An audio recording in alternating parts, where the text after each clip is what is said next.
दोस्तों नमस्कार, आदाब, सत श्री अकाल। दोस्तों मेरा नाम है धर्मवीर जारवाल।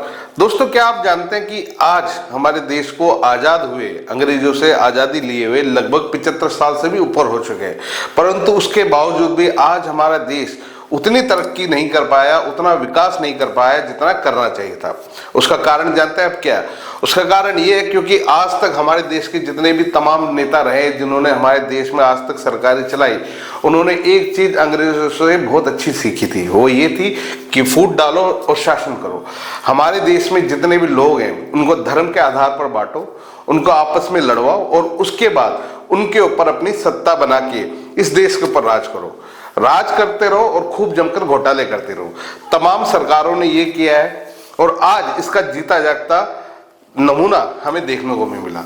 दोस्तों कल अमित शाह जी ने हमारे देश की जो विधानसभा है उसके अंदर अंबेडकर जी को लेकर कुछ बयान दिया। उन्होंने क्या कुछ कहा था वो भी हम आपको सुनवाएंगे और उस बातों को लेके कैसे हमारे देश के तमाम नेताओं ने एक युद्ध सा छेड़ दिया है और किस तरीके से हमारे देश के तमाम युवाओं को, हमारे देश की तमाम जनताओं को भड़का रहे हैं ताकि देश के अंदर दंगे फसाद हों, लोग आपस में लड़े और कहीं ना कहीं हमारे देश की जो मौजूदा सरकार है, मोदी सरकार है, उसको इन चीजों को लेके हानि मिले। आज की ये वीडियो ये भी दिखाएगी कि किस तरीके से हमारे देश के जो नेता हैं वो बात का बतंगड़ बनाते हैं, किस तरीके से बात को गलत तरीके से आम जनता तक पहुंचाते हैं और उसके बाद हमारे देश की मासूम भोली भाली जनता इन नेताओं की बातों में आ भी जाती है और उसके बाद धरना प्रदर्शन, विरोध प्रदर्शन, आगजनी, ये सब आम बात है। दोस्तों हमारे देश के जो गृह मंत्री अमित शाह जी ने, उन्होंने अंबेडकर जी को लेके क्या कुछ कहा था, पहले आप वो सुनिए। मान्यवर, अभी एक फैशन हो गया है, अंबेडकर अंबेडकर अंबेडकर अंबेडकर अंबेडकर अंबेडकर। इतना नाम अगर भगवान का लेते तो 7 जन्मों तक स्वर्ग मिल जाता। अच्छी बात है ना? सुनिए तो, सुनिए ना, आप सुनिए ना, मैं बताता हूं। हमें तो आनंद है कि अंबेडकर का नाम लेते हैं। अंबेडकर का नाम अभी 100 बार ज्यादा लो, परंतु साच अर्थ में अंबेडकर जी के प्रति आपका भाव क्या है ये मैं बताता हूं। मान्यवर, अंबेडकर जी को देश की पहली कैबिनेट से इस्तीफा क्यों दे दिया? अंबेडकर जी ने कई बार कहा कि अनुसूचित जातियों और जनजातियों से हुए व्यवहार से मैं असंतुष्ट हूं, सरकार की विदेश नीति से मैं असहमत हूं और आर्टिकल 370 से मैं असहमत हूं। इसलिए वो छोड़ना चाहते थे। उनको आश्वासन दिया गया, आश्वासन पूरा नहीं हुआ। उन्होंने इग्नोरेंस के चलते इस्तीफा दे दिया और एक श्री BC रॉय ने पत्र लिखा कि अंबेडकर और राजा जी जैसे 2 महानुभाव मंत्रिमंडल छोड़ेंगे तो क्या होगा। तो नेहरू जी ने उनको जवाब में लिखा है, राजा जी के जाने से तो थोड़ा बहुत नुकसान होगा, अंबेडकर के जाने से मंत्रिमंडल कमजोर नहीं होता है। मान्यवर, ये विचार जो खड़गे जी कह रहे हैं ना, क्या आपत्ति है? जिसका विरोध करते हो उसका वोट के लिए नाम देना कितना उचित है? क्योंकि अब अंबेडकर जी को मानने वाले पर्याप्त संख्या में आ गए हैं, इसलिए आप अंबेडकर अंबेडकर कर रहे हो। मान्यवर, मुंबई के मेयर ने एक पत्र लिखा था कि मऊ में अंबेडकर जी का स्मारक बनाना चाहिए। मऊ में जो अंबेडकर जी का जन्म स्थान था, सुझाव लिखा।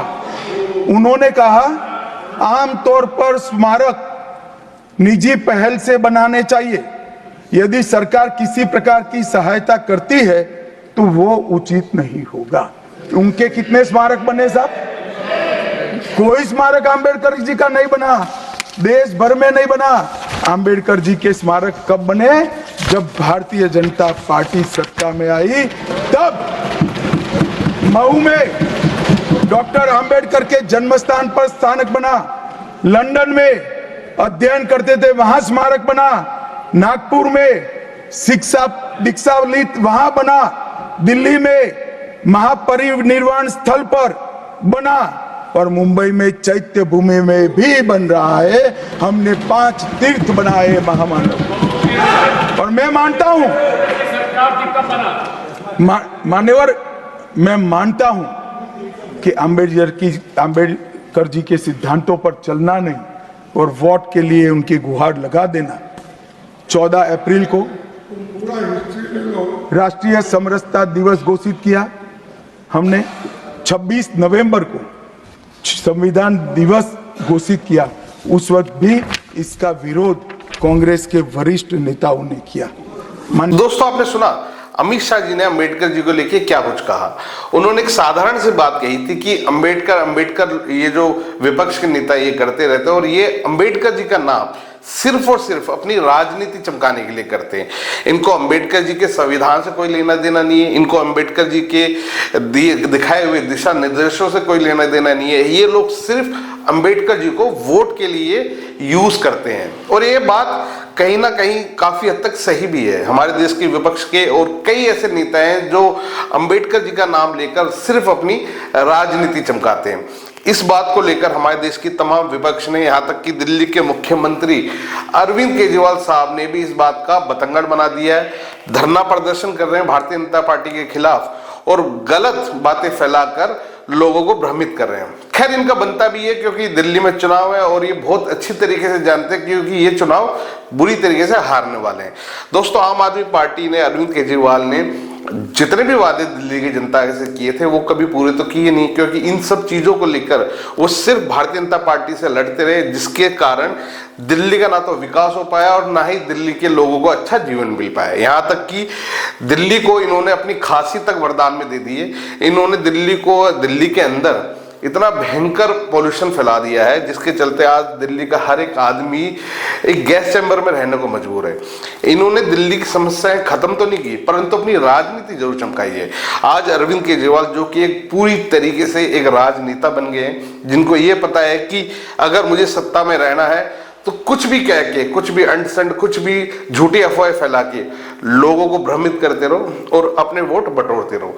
दोस्तों, आज जो हमारे अरविंद केजरीवाल साहब और उनकी पार्टी ने बीजेपी, भारतीय जनता पार्टी के खिलाफ, मोदी जी के खिलाफ, अमित शाह के खिलाफ धरना प्रदर्शन किया, जिसमें इन्होंने कहा कि जो अमित शाह जी हैं वो अंबेडकर जी का अपमान कर रहे हैं और उनको इस्तीफा दे देना चाहिए। कल संसद में देश के गृह मंत्री अमित शाह जी ने बाबा साहब अंबेडकर का बहुत अपमान किया, उनका एक तरह से मजाक उड़ाया। उन्होंने कहा अंबेडकर अंबेडकर अंबेडकर कहने से कुछ नहीं होगा, इससे अच्छे भगवान का भजन करो तो हो सकता है स्वर्ग मिल जाए।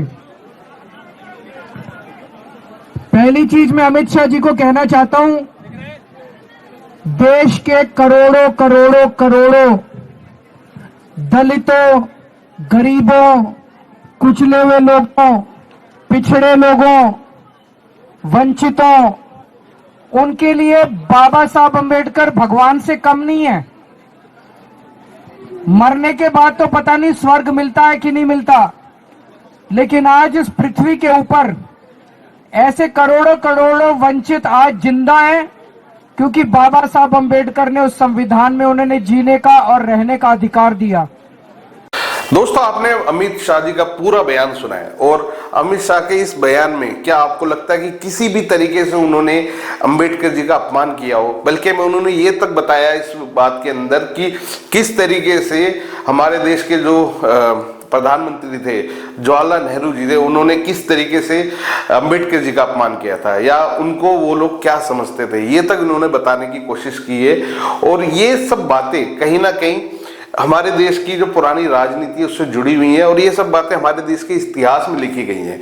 परंतु आज जो हो रहा है वो क्या हो रहा है, किस तरीके से एक नेता की बातों को गलत तरीके से आम जनता तक पहुंचाया जा रहा है। और कहीं ना कहीं केजरीवाल साहब का मुद्दा तो सिर्फ ये है कि भाई वो दिल्ली के अंदर चुनाव है अगले महीने और वो चाहते हैं कि किसी भी तरीके से देश की जनता बीजेपी को छोड़कर उनको वोट दे दे, क्योंकि कहीं ना कहीं दिल्ली के अंदर जिस तरीके से अरविंद केजरीवाल ने विकास के नाम पे दिल्ली के लोगों को ठगा है, अब उनके पास बचा तो कुछ है नहीं। अब वो सिर्फ या तो लोगों को फ्री की रेवड़ियां बांट रहे हैं, इलेक्शन से अभी लगभग 15 दिन पहले भी उन्होंने इतनी सारी स्कीमें निकाल दी हैं जिसके चलते दिल्ली के लोग कहीं ना कहीं इनकी इन बातों में आ भी जाएंगे और भ्रमित भी होंगे, परंतु ये जो इनके वादे हैं वो हकीकत में जमीनी स्तर पर कहाँ देखने को मिलती है।